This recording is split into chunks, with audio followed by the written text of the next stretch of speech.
Assalamualaikum warahmatullahi wabarakatuh. Hari yang cerah apa mendung ya ini ya. Pokoknya harus tetap optimis. Masih di Hanya Cerita. Hanya Cerita hari ini bukan untuk penonton sebenarnya, tapi untuk saya pribadi. Tapi kalau misalkan ini bermakna untuk yang melihat, ya alhamdulillah juga karena ilmu baru. Kita akan bahas salah satu hal yang mendasar dalam teknik konseling ya. Sebelum nanti ini mungkin akan ada beberapa part tentang ini. Tapi sekali lagi ini bukan buat siapa-siapa, ini buat untuk saya sendiri agar ilmunya tetap melekat dan bisa saya lihat. Oke, saya akan bahas yang pertama ini kita akan bahas salah satu kemampuan dasar teknik konseling yaitu micro skill dalam konseling. Seperti yang kita tahu bahwa konseling adalah salah satu kegiatan yang sakral ya menurut seorang konselor. Di mana ada konselor, ada konseli, di mana bisa terlibat secara langsung dan kita hadir secara nyata dalam permasalahan yang sedang dihadapi oleh konseli. Ternyata itu membutuhkan yang namanya micro skill dalam konseling seperti itu. Yang intinya dalam konseling kita hadir sepenuhnya. Kita hadir sepenuhnya, kita fokus pada masalah konseli, kita fokus pada hal-hal yang diceritakan oleh konseli. Di mana secara teoritis dalam teknik konseling itu sebanyak 35% adalah komunikasi verbal, sedangkan sisanya 65% adalah komunikasi nonverbal. Di mana gerak-gerik kita sebagai konselor memang sangat mempengaruhi bagaimana konseling bisa terbuka akan masalah yang sedang mereka hadapi. Yang pertama, hindari advice, hindari nasihat. Sebisa mungkin nasihat itu tidak diperlukan dalam teknik konseling, sebisa mungkin ya. Kecuali dalam keadaan konseling yang beresiko tinggi atau konseling yang darurat, kita perlu melengkapi mereka atau konseling dengan nasihat. Contohnya, kamu harus bla bla bla. Sebaiknya kamu bla bla bla. Kenapa kamu tidak melakukan ini saja bla bla bla. Itu ketika konseling dalam hal yang resiko tinggi atau darurat. Tapi ketika konseling dalam keadaan normal, hindari nasihat. Sebisa mungkin seorang konselor menerima apa adanya. Yang namanya unconditional positive regard, penerimaan positif tanpa syarat. Itu penting sekali dilakukan oleh seorang konselor. Terima saja. Terus bagaimana ketika konselor itu membutuhkan pandangan-pandangan, membutuhkan hal-hal baru atau informasi segala macam? Ya itu tadi kuncinya. Jangan berikan nasihat, jangan berikan advice, tapi berikan informasi. Berikan mereka more information. Ya. Jadi niatnya adalah memberikan informasi, bukan nasihat. Beda soalnya. Ketika kita bilang kepada mereka, kamu harus seperti ini. Dengan ada hal seperti ini, ada hal seperti ini, ada hal seperti ini. Bagaimana menurut kamu? Berbeda ya? Itu bedanya antara memberikan nasihat dengan memberikan informasi.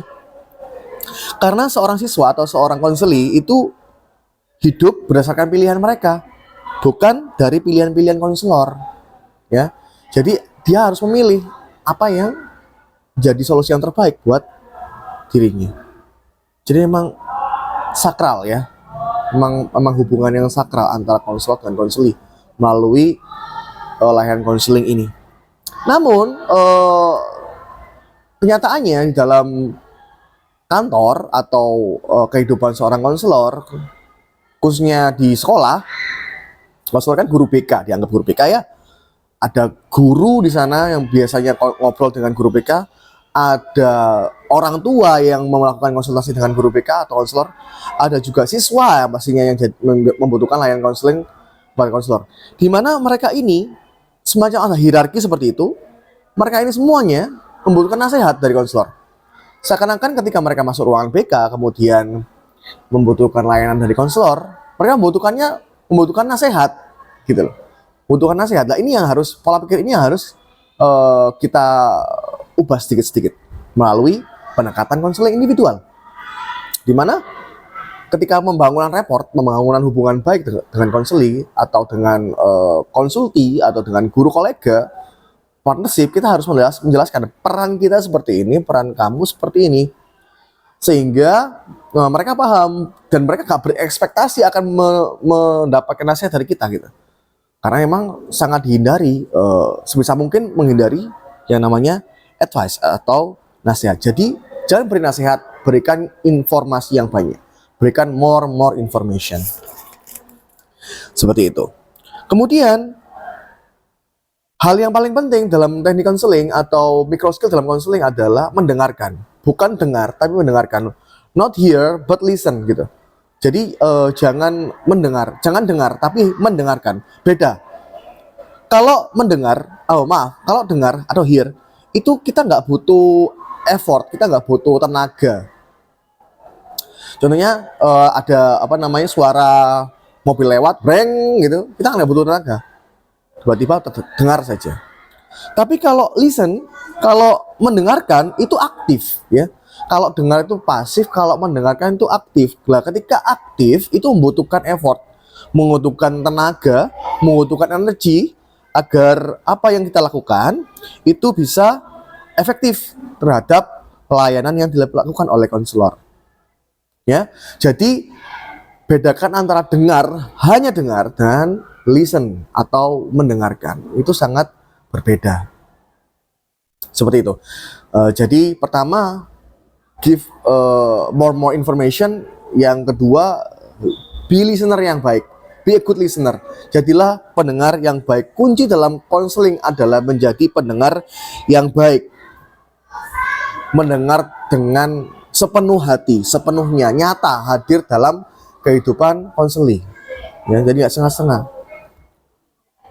Kontak, sikap terbuka itu, kemudian tertarik dengan kisah yang diceritakan oleh konseling, itu sangat penting sekali dilakukan ketika melakukan konseling. Yang berikutnya ada sikap-sikap dasar psikokonseling yang yang disingkat SOLER ya. Ada SOLER, SOLER ya.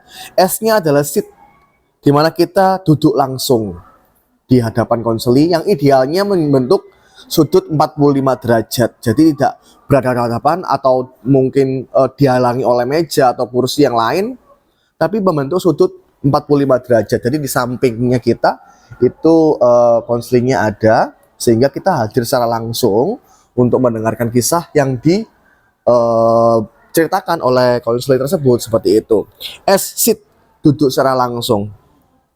O-nya open posture, jadi posturnya harus terbuka gitu ya. Tidak boleh tangannya tertutup seperti ini, atau mungkin kita melipat kaki, atau mungkin sikapnya sendekap seperti ini. Ini gestur-gestur yang mengganggu dalam teknik konseling, di mana dari kacamata konseling sikap-sikap tersebut adalah close posture, sehingga mereka juga akan tertutup untuk bercerita kepada kita. Jadi kita harus open posture ya.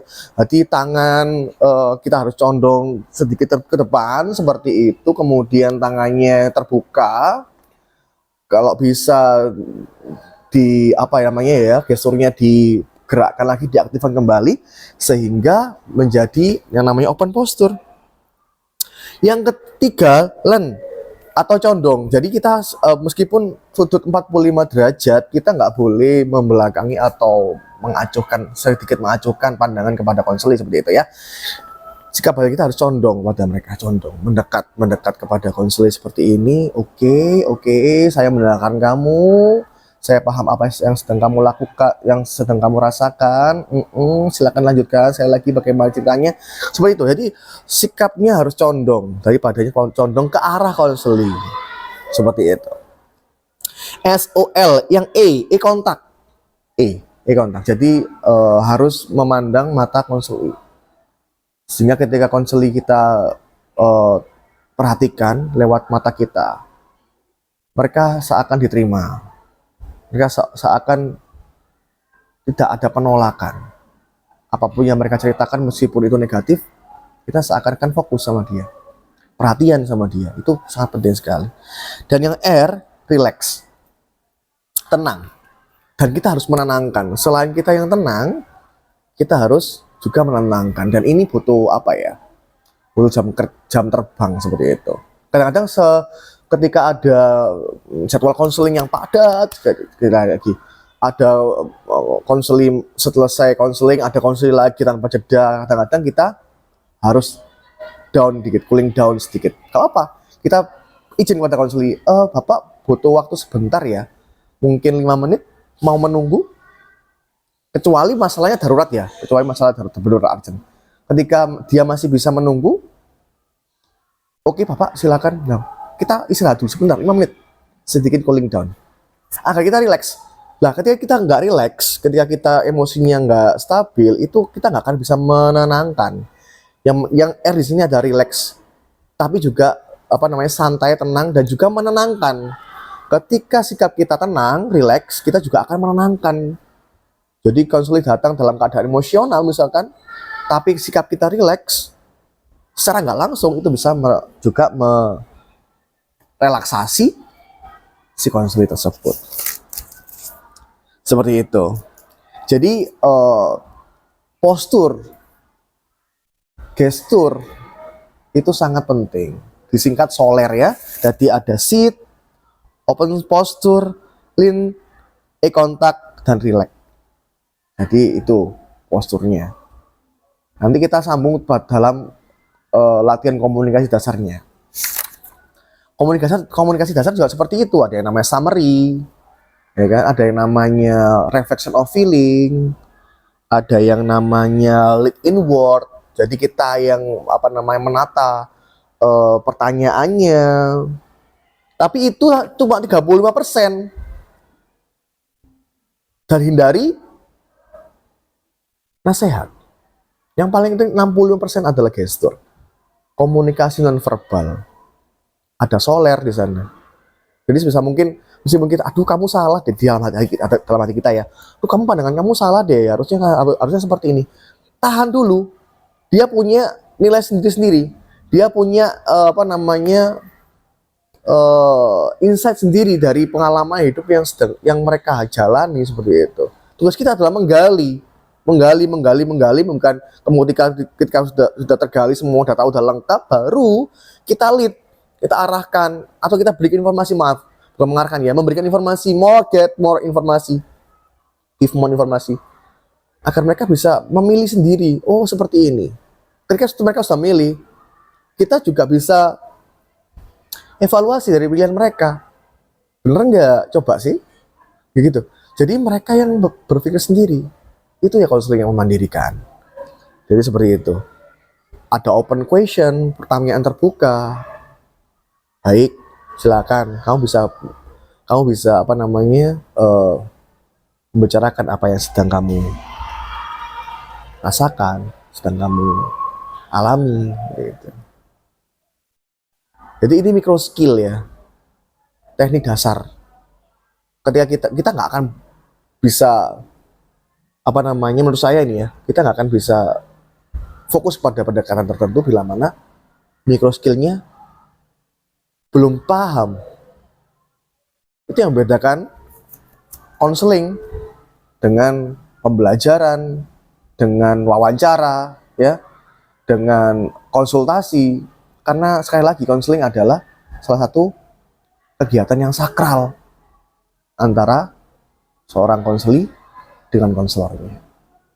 Sekian cerita hari ini, kita lanjut ke part 2. Terima kasih. Assalamualaikum warahmatullahi wabarakatuh.